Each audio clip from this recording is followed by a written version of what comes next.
Hello, my friends, and I hope you're having a fantastic day. So today we are going to cover why you still don't hate gaming journalists enough. I don't care what I said yesterday. You should hate them just a little bit more today and tomorrow and the day after. Because the fact of the matter is, no matter what they say, in the end, they don't like us. They don't. So for me, it all started with, of course, this tweet from Grummz where he says, yes, the real reason games journalists suck and are mistrusted is because Grummz, a guy who I didn't even know of until, I don't know, when did I start doing this? March? Wasn't someone I really kept track of or paid any attention to. But back then I didn't trust games journalists any more than I do now. And there's a reason for that. The reason I don't trust games journalists has nothing to do with who I listen to online or who I view on YouTube. It has to do with the fact that I have read their articles, played the games that they talked about, and found that the two do not necessarily connect. To top it off, I'm not particularly thrilled when I read an article and it tells me that I'm a bad person. I'm a bad person because I don't like something, and then assumes the reasons I don't like it. They always fall back to that whole, well, if you don't like this, then it must be because of race, sex, or something else. When most of the time I don't like it because the story's not good, or the gameplay's not good, or it's ugly. And by ugly, I don't necessarily mean just the characters. There's a lot of focus put on the characters, but let's face it, most people are fairly simple and they will focus on that. But I'm talking the environments. I'm talking the colors. I'm talking everything.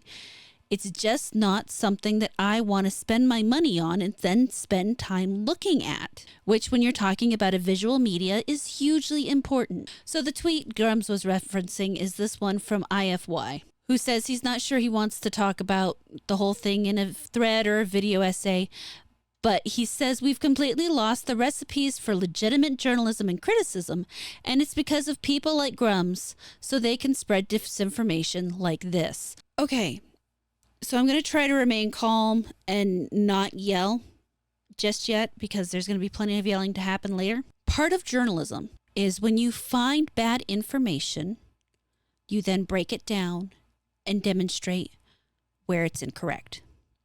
That is an integral part of journalism. If you are not willing to do that part, no matter who's spreading the information, then you are not a journalist. If you are saying the reason you can't do your job is because somebody else is giving you more job to do, then you're not a journalist. And honestly, this person doesn't even say he's a journalist. He's apparently a comedian and actor. I have no idea who he is. You also have Kate Bush's husband, who is also not a journalist. And is amusingly, Grummz says he's right 70 to 80% of the time, and he points out one time he was wrong. Though, when you look at the screenshots, hold on. This says Sony said to be increasing, and it says gamers believe. Believe it or not, those two things aren't mutually exclusive. People are, in fact, saying that they're increasing the price of the PS5 to make up for Concord's failure. Those people who are saying that are gamers. So whether he's wrong or not, it's hard to tell. But realistically, that I have to say is probably not a thing. I don't believe those two things are connected. But one thing these people don't understand is that just because people like, follow, listen to Grummz doesn't mean they automatically believe everything he says. He's been called out and corrected a number of times by other people. He has a tendency to go back and apologize. And the one thing I don't like is that he then deletes the tweets where he's wrong. I prefer they stay up so that they can be referenced later. But that's me. And I don't even agree with him all the time. I honestly probably only agree with him about 60% of the time about various things. There are a number of methods that he's employs that I disagree with, and that's normal. But at the same time, he is a good source of news for me to keep an eye on so that I have things to then go do a deeper dive on. You know, like someone like a journalist might do. You know, you got this guy out here and he's saying these things and he's got a really loud voice and a large reach. And he keeps saying these things, and you know what? You also have this platform where you have a loud voice and a large reach, and you could you could easily go out there and take this information and take the facts and put them side by side in this thing called an article where people can then read it. Unfortunately, most of these journalists have also completely and utterly destroyed the trust of gamers. Why? Well, there's a number of reasons for that. You have Michelle Sproat, who says, journalist here. It's people like Grummz who make my job very difficult. We not only need to report the news, but now we have to disprove misinformation, and we aren't trusted anyway. It's a lose-lose information. Oh my God, have you thought about why you're not trusted? Have you looked at why you're not trusted? Have you put any thought into it? I have multiple videos on this channel that go into comparing different articles and how journalists spin their information. I have one specifically on Automaton versus, I think, IGN, talking about Pal World, where the CEO of Pal World was making comments about the increase of pocket monster games. And in the IGN article, it made him sound like he was saying something terrible, like he was angry about it, like he felt like he was upset for being copied. But in the Automaton article, they provide the entire context of what he was saying. And what he was saying is he was actually happy about it, because when you have more games out there and people start copying, they start combining new things, and you get new genres, you get new ideas, you get new experiences. And he likes that innovation. That is why journalists aren't trusted, because this isn't the only time they've done this.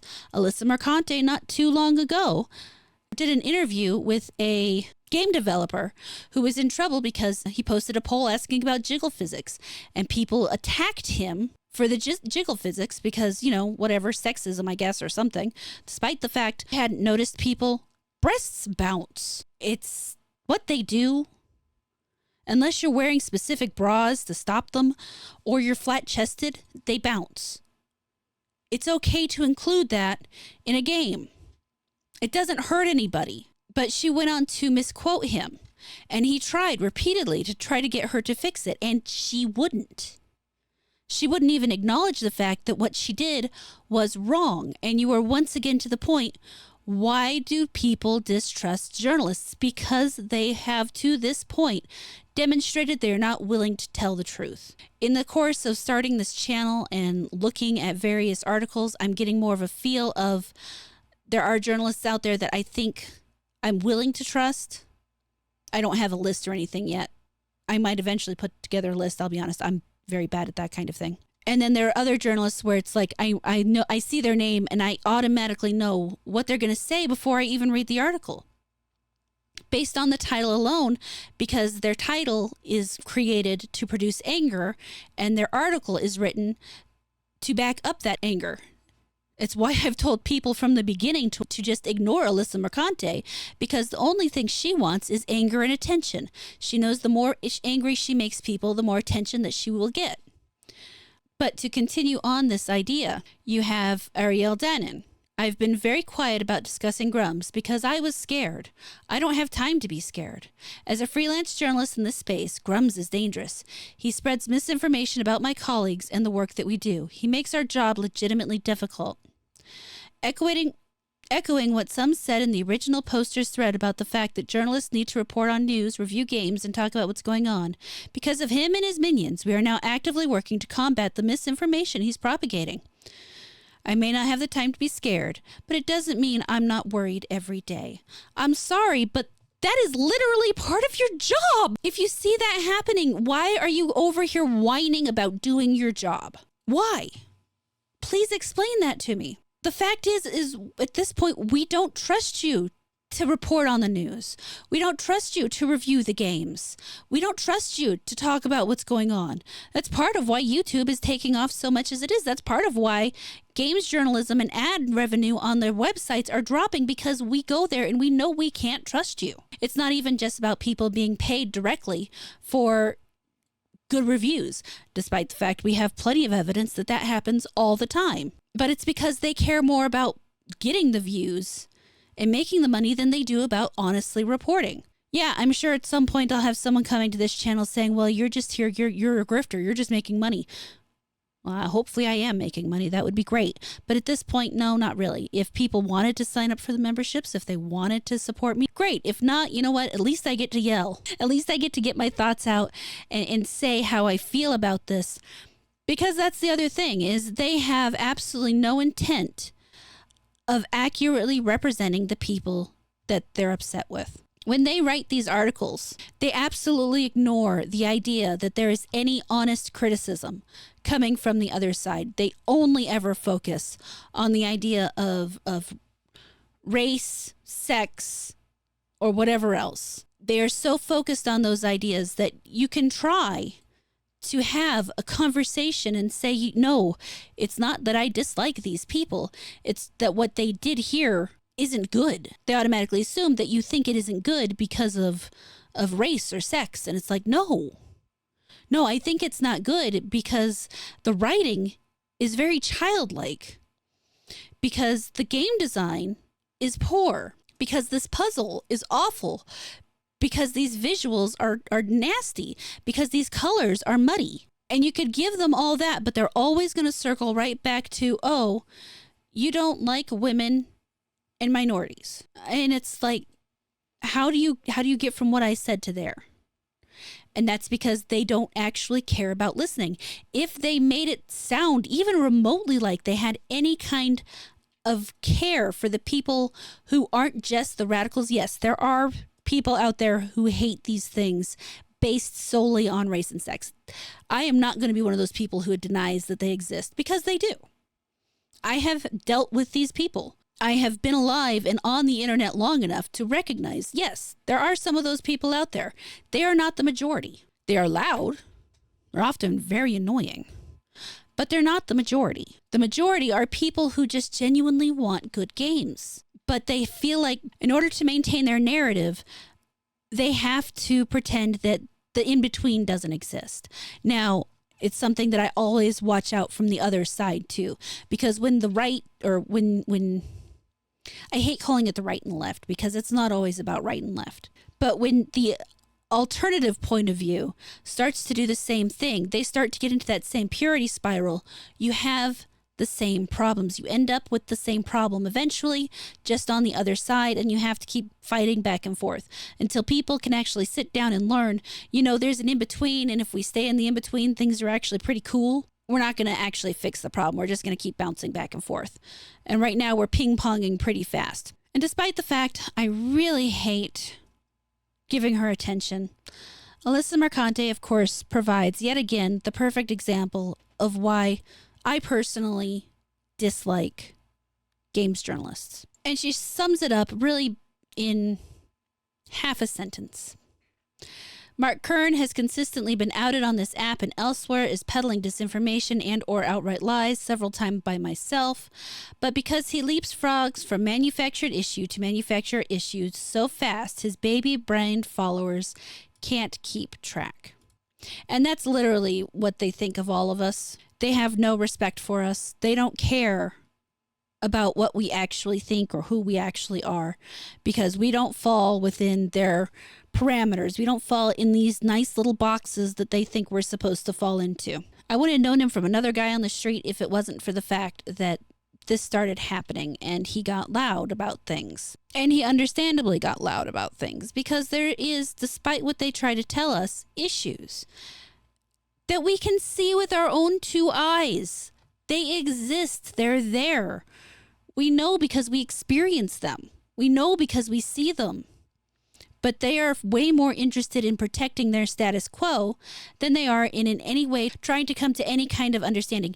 These people quite literally lack empathy. They're going to say that we lack empathy, but no, they literally lack the actual definition of empathy, which is the ability to put yourself in somebody else's shoes and understand where they're coming from. I can do that without agreeing with somebody. I can understand why someone thinks a way without agreeing with why they think it. I don't have to come to the same conclusion somebody else does just because I understand how they reached the conclusion they reached. But because we have reached a point in society where apparently feelings matter more than actual thought or actual logic, too many people have lost that ability. I understand why they think the way they think. I don't agree with them. And the funny thing is it doesn't matter how many people tell them otherwise. They don't listen. They don't understand. They don't care because they are convinced that they have the only right answers, that they are the only possible right answers. I'll be honest. I know I'm wrong sometimes. I know I don't know everything. I know there are times I am straight up stupid. I try very hard not to talk on things I don't know based on that alone. But no, the journalists, the games journalists specifically in this case, they feel like they have to know everything.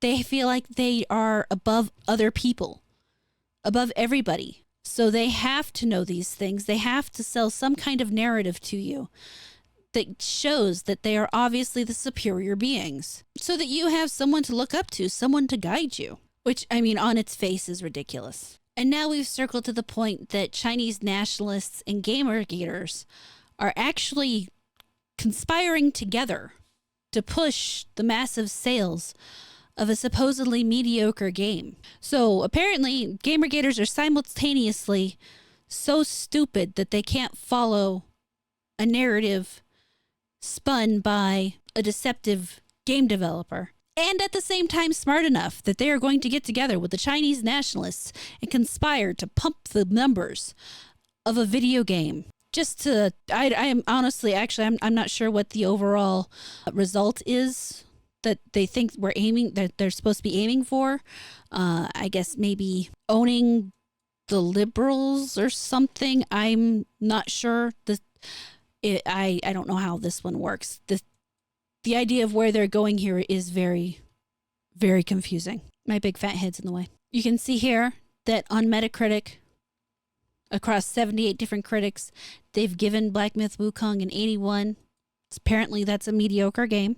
Or apparently, if we're going to remain intellectually honest, these 78 critics must have a reason to give this game a good score. Because, that's what critics do. They don't actually provide any honest critique. They just score things based on however is most beneficial to them. So these 78 critics obviously have to be getting some kind of positive reinforcement for giving it this score. Both of these screenshots are from Sophia Narwitz.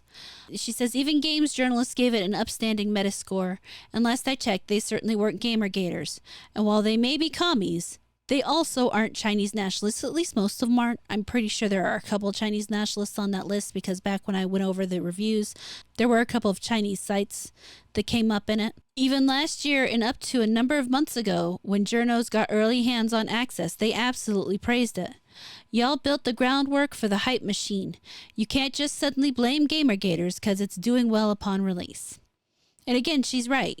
There were tons of positive reviews. There were so many reviews out there that said, this game is great, but... And then they had to go into the whole supposed sexism issues. And of course she says, and that's not to suggest that Chinese sales aren't making an impact. They very much are elevating it, but it's a well-received Chinese game. Of course it's doing well there. But for the West, people are buying it because of positive reviews and words of mouth, both from before and after launch, which is true.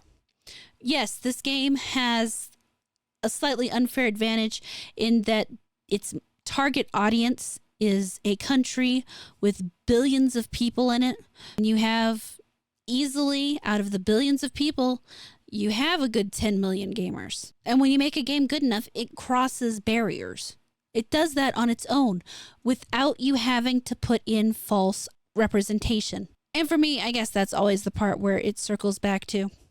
And the part that makes me the most tired. Because there will be plenty of people who, assuming, let's say this video hits it off and it gets a couple thousand views. Assuming that, I know there will be people who go into the comments, probably without really even watching the video, and start calling me a pick-me and all the other things and telling me what a terrible person I am and how I must have some kind of internalized misogyny or how I must be selling out. But no, this is mostly for free. Though thank you so much to those who do support me. I deeply appreciate it. But they'll say those things because they don't actually want to listen to what I'm saying.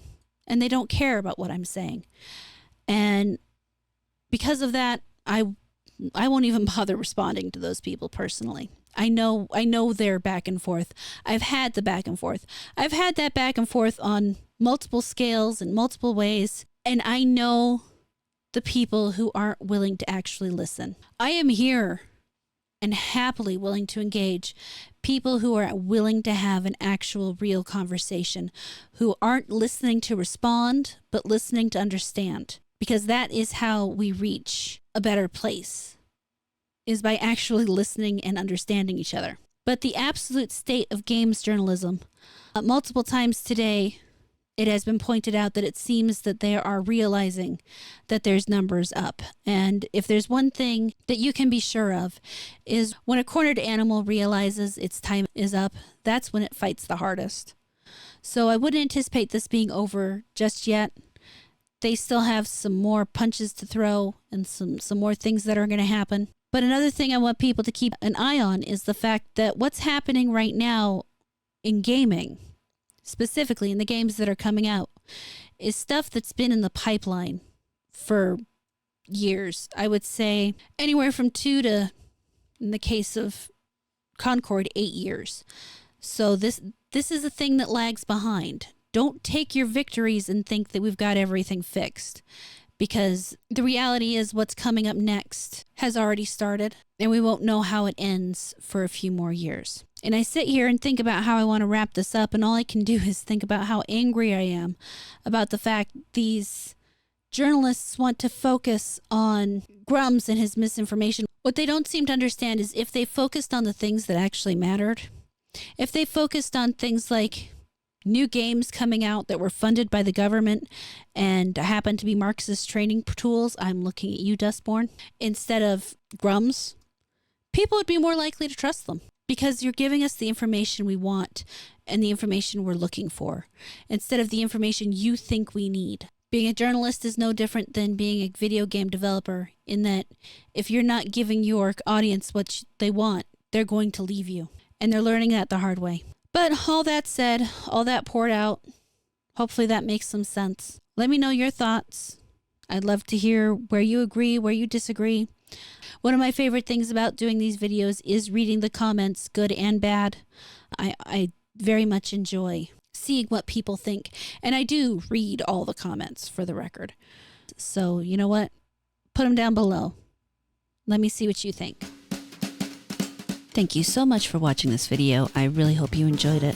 Please like, comment, subscribe, and turn on the notifications. If you really liked it, you can feel free to share it around, and I will catch you later.